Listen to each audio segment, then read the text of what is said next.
Over 25 years ago, I gave up eating sugar of any kind. No cookies, no cakes, no pastries, no candy, no soda, no hidden sugars. I gave up sugar. And I thought I was doing a healthy thing. But I was making a big mistake. If this is your first time joining us, my name is Rich Taylor. I'm the host of The Stress Free Diet. I've also written two books, or co written two books, I should say, Stress Free You and Stress Free Work. Anyway, this is just a disclaimer. I'm not a doctor. This is not medical advice. This is just food for thought. Now, I was almost proud that I gave up sugar. I'd go around telling people, I don't eat sugar. My wife is so sweet, I don't need to eat it. And I'd get a lot of ahs from the ladies, but, you know, they didn't really care.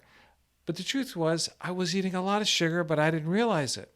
I was eating tons of sugar, hidden sugar, but not in the kind of hidden sugar that you might think. It wasn't like it was like some chemical ingredient that they put in the food that, uh, was really a sugar that I didn't know about, like a funny sounding chemistry name. There are those, but it wasn't like multidextrin. But I was eating a lot of carbs. I was like the carb king. And I was thin and I could get away with it. But the funny thing is, back a long time ago, when I had a fly in my room, how do you like that? Got it. Score one for me. So when I was younger, I would eat sugar and a candy bar or something like that. And 15, 20 minutes later, either my hand would start to shake or I'd get really tired. So I'm thinking this is not a good way to do it. So it just bothered my blood sugar for some reason.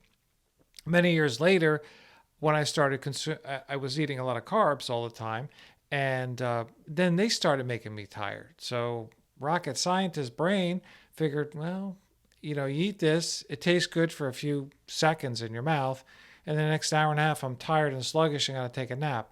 Not good for productivity. So what I did was I learned that fact that when you eat highly glycemic carbs. Glycemic is something known as how fast that food turns into sugar in your body.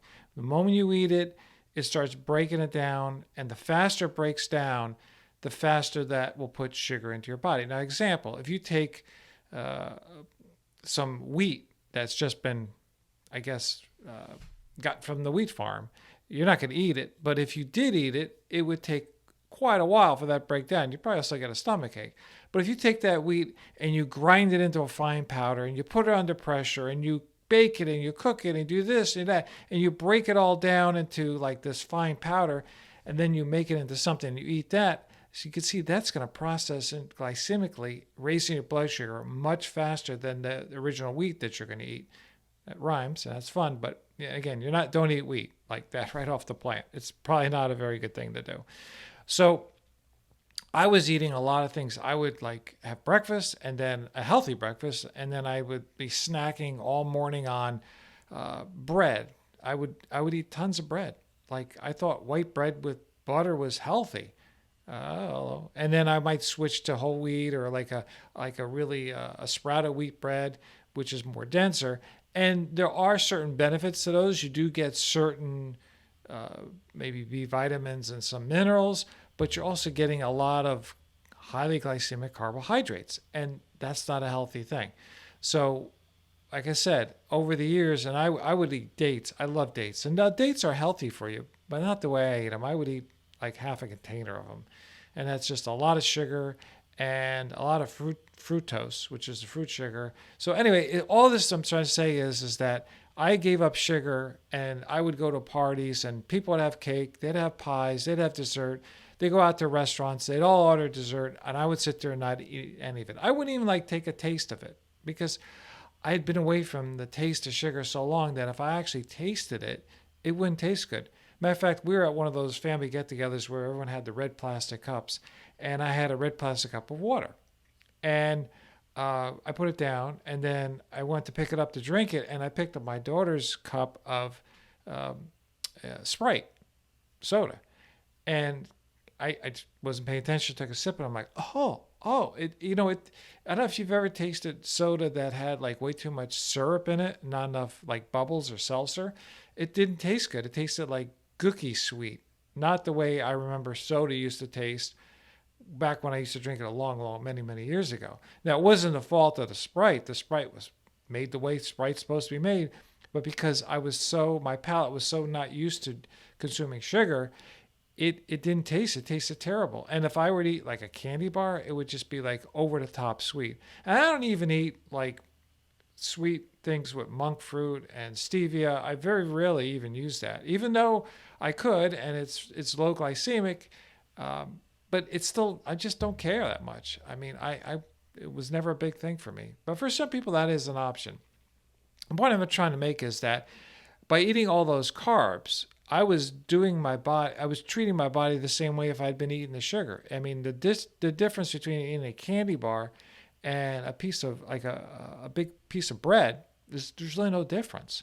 In technically there's a difference, but as far as your way your body reacts, the blood sugar response, which then triggers an insulin response to take the sugar and bring the sugar levels down. What happens is when we eat highly glycemic foods like sugar or highly refined carbs, I'm talking about especially highly refined carbs, carbs, like I said, that have been really processed. Then there are some other natural ones that are highly glycemic too.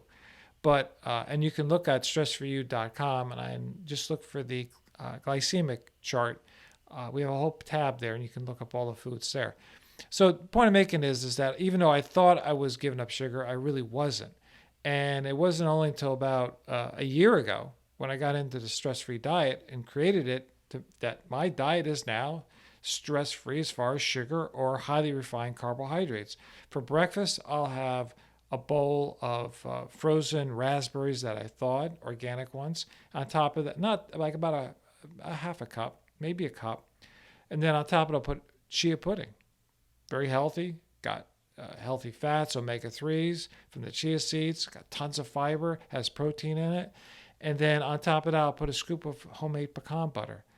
It's marvelous. And then my other part of my breakfast is I'll take a whole container of frozen kale, and I freeze it, and then I break it up into like almost a granule. I pour it into my smoothie maker, and I add some plant-based milk and some hemp seeds for protein powder, and I make some slices of frozen avocado, and I make my morning mean green smoothie. So that's my breakfast every day. I eat the same thing, and it's gets my greens in, gets the potassium, gets the magnesium, gets greens are very, very healthy, and I get the healthy balance. I'm not hungry after I eat that breakfast, and it tastes. I mean, frozen raspberries that are thawed are like delicious, absolutely wonderful.